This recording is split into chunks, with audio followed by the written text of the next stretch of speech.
How's it going, guys? It's Golazio here. Welcome back to another FIFA 21 career mode video. Yes, today, guys, we are going to be taking a deep dive into the pitch notes. And if you don't know, I've been very fortunate enough to actually get hold of the FIFA 21 beta, and I am playing career mode.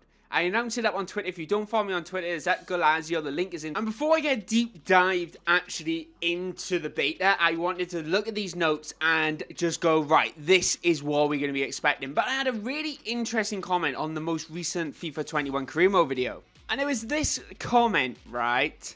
It's from Lumia. I do apologize. As you know, I'm not very good at pronouncing names. But if you're going to evaluate the features they added and not EA as a whole, the re-adding of these features is something to look forward to. I can't believe they removed the ability to choose kits. So I figured that out. Just so you know, on the beta you can. They've just completely changed the settings, which is really inconvenient.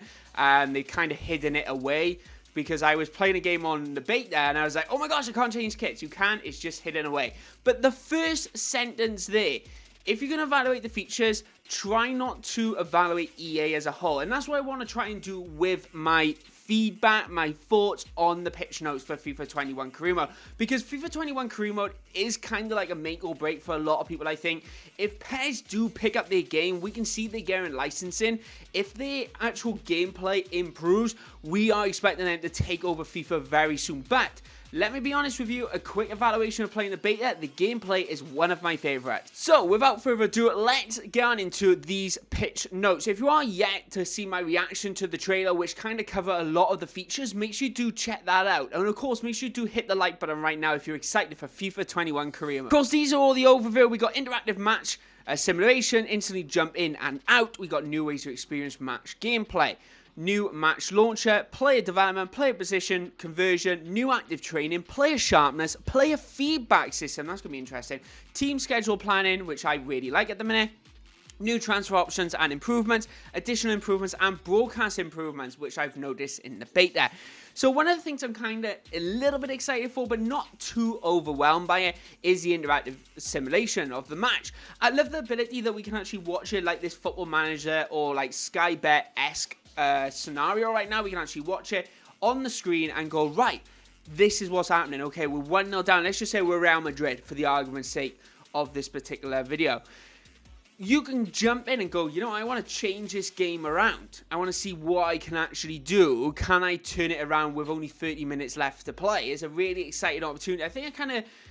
I think what this kind of does is that for people, let me be honest, when I play career mode, sometimes I'm like, oh, I kind of can't be bothered to play the whole game. Maybe I'll play 10 minutes and I wouldn't mind simming the rest. But one thing I'm really intrigued with this is actually the jumping out feature. Let's have a quick read in a minute. The interactive match sims allows you to jump straight into action at any given moment, giving you a traditional gameplay experience. Whether you only intervene when your team goes down, or if you prefer to jump in when your team is winning within a shooting range, interactive sim allows you players to experience matches exactly how they want. You can jump in and out, back and forth gameplay whenever you want. So that's really exciting. But I'm intrigued now. Can you only do that if you click the sim? So if you press sim to begin with, you can jump in and out as many times as you can. Or when you're actually in a game, can you go, right, I'm going to jump out of here? That's kind of one of the biggest questions I'm asking myself. I'm yet to experience this on the beta, but I'm excited. I think this is kind of a nice little additional feature. It's nothing too drastic, but it's pretty good. Additional features as well, like the audio commentary and stadium atmosphere happens throughout the whole match when you're simming it. I think those little additional features add really nice things to the game. Like, I kind of like it. I love for me anyway, like, sometimes I'm kind of materialistic with things, and like these cosmetic changes, I'm always a big fan of. I'm always a big fan of that side of things. But anyway, let's have a go. You can see here, you can see the match commentary and everything. As you can see, they're popping up. I'm assuming the sounds will come on as well. New match launcher. You can launch each match with one of three options. Play match, loading traditional gameplay. Sim match with interactive sim, or you can quick sim. All right, okay. So basically, we now have three options rather than the traditional two. So the sim match, of course, we can hop in and out. I am kind of intrigued, though, if we can kind of jump out and sim if we selected play match to actually begin with. Let's have a quick look here. You've included some information to help you make decisions before entering the match. You can now see the probable opponent. Oh yeah, probable opponent. All right, okay, so you won't see the exact lineup you'll be facing. in your active team sheet. So you can evaluate your fixture. Okay, this is stuff that we've had before, but this is not guaranteed. This is kind of nice little additional feature. This is not a guaranteed team that you will be playing against, which I think is kind of good to add that slightly unknown to the game. Like you think, oh, you know what, I might go 4-3-3 trying to counter them out, but actually they end up going 4-4-2 and you completely overcrowded in the middle or something potentially. Actually, you would overcrowd when you were free in the middle, but maybe you don't have enough attackers potentially. They've also streamlined the experience, making changes like automatic kit selections to get into the squad.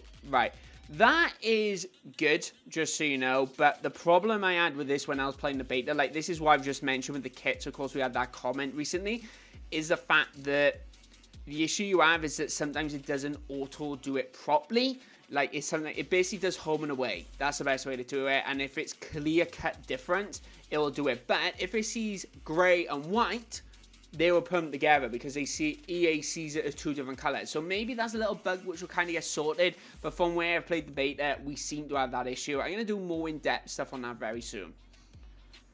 Player development. This is one of the biggest things I think EA have brought into career mode, which I think is absolutely huge. Like one of the biggest things I've wanted over the last couple of seasons on FIFA is to actually have the ability to change positions, change the role of a player. And this is the year that we actually have that. That is absolutely brilliant.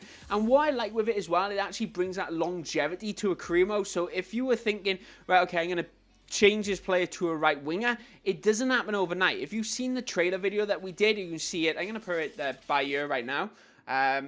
If you've actually seen that trailer, you notice that we spotted the fact that you can't actually go, oh, we're just going to flick them back and forth. We can't. It actually takes up to around 60 weeks or so, depending on what position.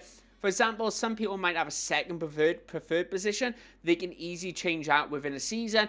If they haven't got that position, they take substantially longer, which is pretty exciting.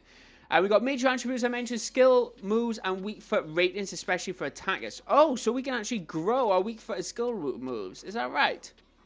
New training, I think, is another great feature which, you know, kind of, without tooting my own horn is kind of the best way to put it, that these are, I think, a lot of career moders, including myself, release videos like this, asking for multiple training sessions, being able to train more than one player, a group of players all in one go, but having multiple training sessions. So the great thing is now is that you have 3 training sessions on one day, but you can train at the several players in each particular session, so which I think is pretty exciting. So you can actually have the ability to do a particular scenario. If it requires 10 players, you can use 10 players. If it requires 3 players, you can focus on that. So it depends on the drill that you actually focus on, but it actually brings something really good. So you've got each training day, as you see, 3 distinct training sessions, sort of focus on a particular drill with certain players, but allowing you to actually involve 15 players in total to each training session. So theoretically, if you was to even it out, you would have 5 in each slot. So that, in all fairness, is a really good thing. And that happens every single day. So if you train once and you go, right, I'm going to focus on these players on this day because I got a game on Saturday, chuck my reserve players in on the game before, we're actually golden, in all fairness. So that's really exciting. It's actually going to get some thinking, I think. It isn't going to be something which you can just master straight away. I'm going to have a tutorial on it for you guys, probably the best few options when it comes out, because I like the master career mode straight away. But there's those really good options, in all fairness, and I think that'll be something really good to actually take advantage of. And you can see it on the screen right now. I should have really scrolled it down. But we're just going to know that it depends on the difficulty. And of course, we've got all these training sessions. I'm kind of intrigued on what will happen with the training sessions. Will we actually experience the issue of when we select one, we can't select another? That was kind of one of the biggest things that we experienced in previous FIFAs. Will it happen again? This is one of the biggest things that's come out this year. A brand new player trait, match sharpness. In the demo, or even I should say the beta, this affects your gameplay quite a bit. Let me just say that. So what I actually did, I trained a set of players. It happens training. So if you train them, their match sharpness lowers. So you really need to take that in consideration. I think it goes down by 10 every training session you do, but it recovers if you have a rest day by 10. So you really need to make sure you manage your training sessions really well with your particular players. But, for example, what I noticed was that a player with 100 sharpness played a lot better than a player who had 80 sharpness, which is throwing me, to be honest. I thought, oh my goodness, that is actually going to be a real stickler. So you have to make sure you manage what you're doing. You are becoming a manager, an organizer. Honestly, you could put this on your CV if you wanted. Once you won your first season, you put it on your CV, tell your new job, saying, you know what, I've managed my team, I've managed my schedules very, very well. Anyways, really exciting. Matt Sharpness, a brand new player trait to the game. You see it on the screen there. 100 fitness, 100 match sharpness. And of course, that affects everything. It's going to affect quite a lot. So, but you can see here, match sharpness does bring down the player rating as well. So we have kind of got that live rating system. So you need to make sure that match sharpness is up. So it's going to be affecting you quite a bit. I will bring a tutorial out when I've played it on the beta a little bit more on actually how to manage it, because managing that sharpness is going to be vitally important to you. And to be honest, I think it's something really basic to actually master. You just need to make sure you do it right. When a player is played out of position, they actually lose morale, which is a big one, which is a really big one. I didn't expect that. But these are the days that I mentioned: training day, recovery day, rest day. This is where it affects the match sharpness, the player morale, and everything. All this comes into play, and managing that schedule is going to be vitally important to actually mastering your career mode with training. Make sure that match sharpness is up. Let me just show you on the screen right now. So when you actually play career mode, you will get something like this. To be honest, you can get it in a full calendar form as well, but this is just a prime example. But what will actually happen is that when you select your days, these will change. These will actually update as you change your career mode, as you actually change your schedule. So if you wanted 5 training sessions, your sharpness is going to drop right down. Your fitness goes up, if I remember correctly, if you put rest days in as well, and the morale kind of goes down as well. But the big thing with this is how you actually manage it. Once again, if you can manage it correctly, you are onto a winner. Within career mode, you can set it with amount of cash. Oh, that's kind of good. I kind of like that idea of that you get a budget to actually start with. This is making me really intrigued on whether they're going to be getting rid of the rewards, so we can actually buy them. I'm wondering if they'll get rid of it. Now, this is a big one, right? I was playing career mode and decided to actually do this. And it's negotiation strictness, which I think I'm glad this is in there. You can play loose, fair, or strict, right? So strict negotiation, clubs won't take any offers from a rival club. Players not interested in lower league ranks. Because last year, we had the issue of players not transferring to lower leagues, basically. It wasn't going to happen because they weren't interested in the move, because you're in the lower league. Once you got promoted, you would get it. This time, you have that ability to adjust that and control that. So if you want to just loan wherever players you want, kind of reduce that fairness a little bit, you can actually do that this time around. New broadcaster modes and picked up commentators doing a match. Your manager debut, manager of the month, debut, high profile youth player, milestones, importance, a player returning from injury. Okay, so we kind of got some stuff returning. Some of it is already what we've actually had, but I'm glad it's kind of been improved, which I think is vitally important. I think one thing with career mode is that sometimes stuff gets left, but if you can see, okay, they're actually improving career mode, that is one of the biggest signs to actually thinking, right, we are on a good winner year. And I'm really excited with a lot of the stuff they've added, and I'm going to take EA out of the question here. If this was just a football game that I'm used to playing and I'm like, okay, they're bringing out some improvements. They're actually bringing out some decent improvements. But I am really excited to see how that actually goes with all these additional features. Will there be any bugs or anything like that? But some of the stuff that's actually generally in there that EA have added are actually some really good features. So I'm hoping we'll be able to see even more of that in the near future with career mode as well. So yeah, I'm actually pretty excited about that. Let me know in the comment section below what you're excited for with career mode. Of course, these are all the in-depth notes. If you are yet to read these, go check out the link that I will put in the description.